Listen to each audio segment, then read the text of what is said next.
The morning sun spilled over the mountain ridges, bathing the lake in gold and painting my stone mansion with warmth that felt deceptive because, deep down, I knew peace never lasted long around here. The HOA had been a thorn in my side for months, their obsession with control reaching new heights with each letter, fine, and unannounced inspection. My mansion stood at the edge of their community, a luxurious structure of stone and timber overlooking the crystal water, a place I built with my own hands and vision, not theirs. I had bought this land outright before the HOA even existed, and yet they couldn't stand the idea of something outside their grasp. It started small, complaints about the driveway's angle, the color of my roof, the number of lights by the dock, but every week it grew bolder until the HOA president, a woman named Karen Allen, decided my property compromised the visual harmony of the lakeside community. Her solution? Claim my land fell under their jurisdiction through a manipulated survey and updated zoning map. I laughed when I saw it, thinking it was just another petty power move, but I underestimated how far they were willing to go. One quiet morning, I was standing by my window, coffee in hand, when the distant hum of engines cut through the stillness. I looked out and froze. 5 black and white vehicles with HOA compliance enforcement decals rolled up my driveway like a convoy on a mission. Each one carried uniformed officers wearing fake badges that mimicked police insignia. The audacity of it nearly made me drop my cup. I stepped outside, the gravel crunching under my boots as the convoy stopped at my gate.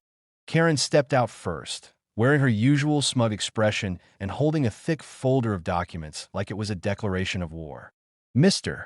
Ross," she began, her voice echoing through the morning air, "this property is being seized pending investigation for multiple violations of community codes. You were notified. You failed to comply." I couldn't help but grin at her. "Seized? You do realize this is private land, right?" I asked. She smirked. "That's where you're wrong. According to our new boundary survey, this mansion sits within HOA limits." Her officers started fanning out, snapping pictures, measuring fences, acting as if they had real authority. It would have been funny if it wasn't so infuriating. I pulled out my phone and called my attorney immediately.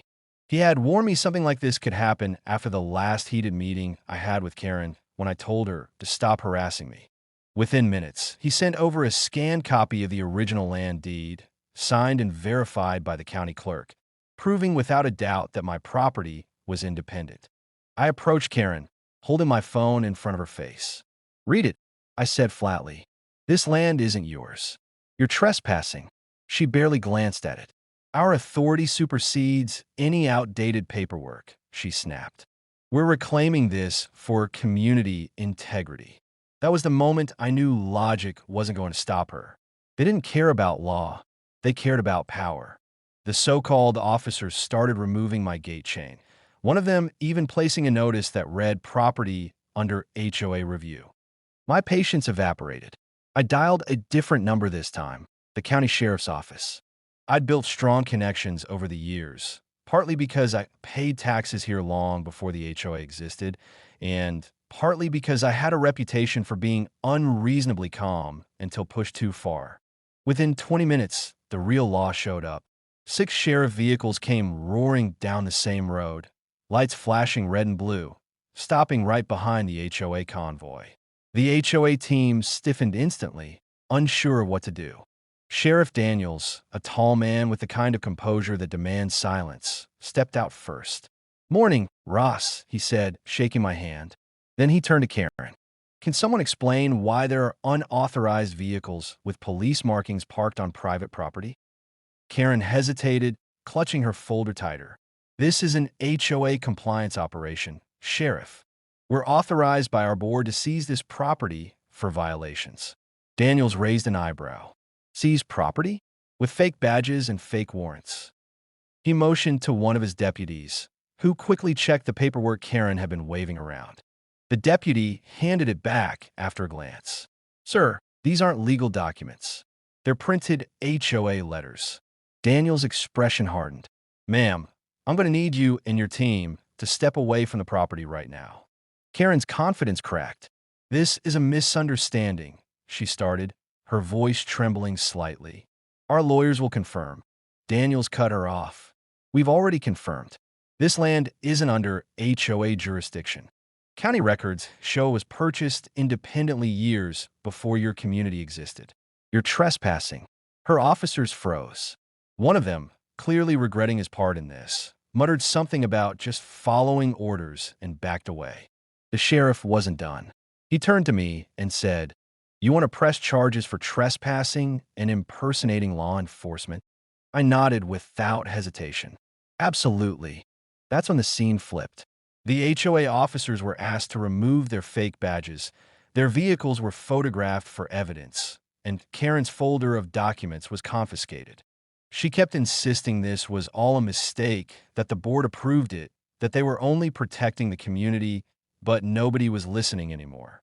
Deputies began escorting her and her crew off the property as the other neighbors peeked from a distance, watching their self-appointed ruler crumble. The moment was surreal. The woman who'd terrorized residents with fines and threats was now being questioned by actual law enforcement for overstepping her non-existent authority. I stood there, arms crossed, watching every second unfold like justice finally remember my address. News travels fast in small communities.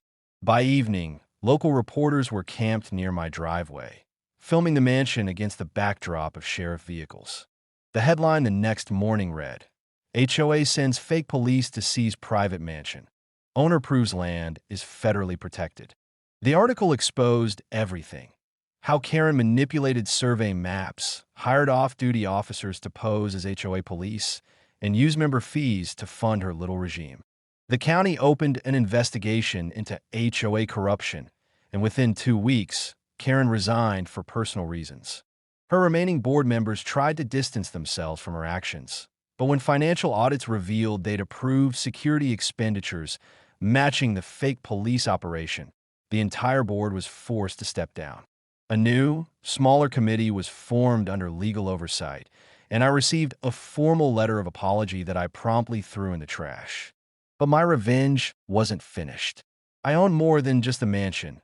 I owned the access road leading into their community, a narrow but vital stretch that connected their private street to the main highway. For years, I had allowed them to use it freely, maintaining it out of my own pocket just to keep the peace. After the stunt they pulled, that peace was gone. My lawyer helped me draft new terms. Anyone using the road would now have to register and pay a maintenance toll. It wasn't about the money, it was about principle. They wanted to control everything? Fine, let them pay for the privilege. When the new HOA president reached out, pleading for a deal, I politely told him to consult the same county office that confirmed my independence. The irony wasn't lost on me. Weeks turned into months, and the tension faded into whispers. My mansion became a symbol in the area, a quiet reminder that not everyone can be bullied into submission. I rebuilt my gate, stronger this time, with reinforced oak and steel hinges that glowed under the lake's reflection. Every morning, when I stepped outside and saw that calm water, I remembered how it looked that day, mirroring chaos, flashing lights, and justice. Occasionally, I'd catch sight of Sheriff Daniels driving by, giving a nod from his patrol car. One afternoon, he stopped by again, this time without the uniform, holding 2 cups of coffee. "You handle that whole mess better than most would have," he said. "You'd be surprised how many people cave to HOA pressure." I smiled. They almost had me too, Sheriff, until they forgot one thing. Ownership isn't intimidation. It's proof. He chuckled, sipping his coffee as the sun sank behind the pines. "Well, you sure gave the rest of the county a show." Other communities are reviewing their HOA charters now, making sure they don't have another Karen Allen waiting in the wings. I looked out at the shimmering lake, feeling that rare mix of satisfaction and calm that comes when justice doesn't just knock. It parks 5 sheriff cars in your driveway. The mansion stood tall, its reflection stretching across the water like a symbol of defiance. Nature reclaimed the silence. The birds returned, and the only sounds left were the gentle waves lapping at the dock. Every once in a while, I'd think back to the moment Karen ordered her officers to seize my home, and I'd laugh softly to myself. The HOA wanted control. What they got instead was a lesson in boundaries, legal ones, moral ones,